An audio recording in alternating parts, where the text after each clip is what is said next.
നമസ്കാരം. നമ്മളിന്ന് പുതിയതായിട്ട് കുറച്ച് പയർ വിത്ത് നടുകയാണ്. അത് നമ്മൾ തടം ഏതാണ്ട് ഒരു 200 മൂട് പയർ വിത്ത് നമ്മൾ നടുന്നുണ്ട്. അപ്പോൾ നമ്മൾ അതായിട്ട് തടം ഒരുക്കുകയാണ്.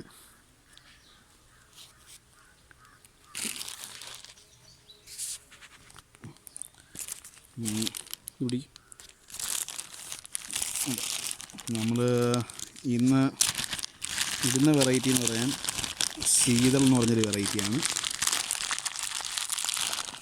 ശീതൾ എന്നാണ് വെറൈറ്റിയുടെ പേര്. അപ്പോൾ ഇത് നമ്മൾ ഫസ്റ്റ് ടൈമാണ് കേട്ടോ. ഇത് ഒരു പുള്ളിയും വരെയൊക്കെയുള്ളൊരു വെറൈറ്റിയാണ് കേട്ടോ. അപ്പോൾ ഇത് ഞാനും കണ്ടിട്ടില്ല ഇത് പ്ലാന്റ് എങ്ങനെയാണെന്നുള്ളത്. ഇപ്പോൾ നമ്മൾ ആദ്യമായിട്ട് ഇടുകയാണ്. അപ്പോൾ നമുക്ക് തടം ഒന്ന് ഒരുക്കാം.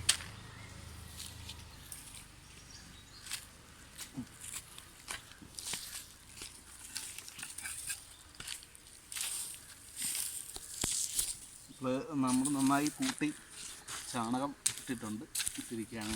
വൃത്തിയായിട്ട് ഏതാണ്ട് ഒരു 10 കിലോളം ചാണകം നമ്മൾ ഇട്ടിട്ടുണ്ട്. അപ്പോൾ നമ്മൾ തടം ഇനി ഇതിൻ്റെ മുകളിലിട്ട് മണ്ണിടുകയാണ് ചെയ്യുന്നത്.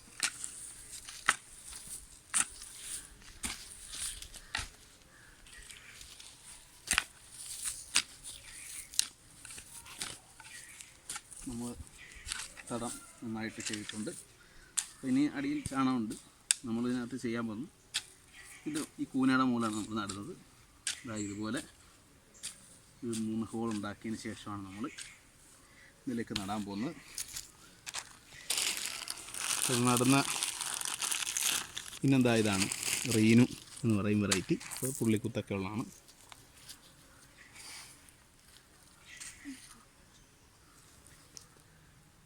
നമ്മളൊരു തടത്തിൽ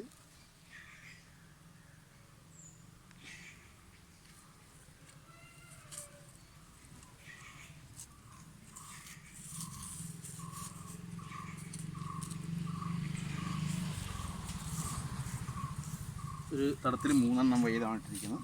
അപ്പോൾ നമുക്ക് എങ്ങനെയാണ്, പുതിയൊരു വെറൈറ്റിയാണ്, എങ്ങനെയാണ് ഇതിൻ്റെ വളർച്ചയെന്നും വിളവെന്നും ഒക്കെ നമുക്ക് നോക്കാം. ഓക്കെ, ഇതാണ് വെറൈറ്റി റീനു അല്ല, ശീതൾ. സാധാരണ നമ്മൾ റീനു ആണ് ചെയ്യുന്നത്, ശീതൾ എന്ന് പറയും. വിത്ത് വേണമെങ്കിൽ നമ്മൾ കമൻറ്റ് ചെയ്ത് നമ്പർ ഇട്ട് കഴിഞ്ഞാൽ വിത്ത് അയച്ചു തരുന്നതാണ്. Okay, thank you.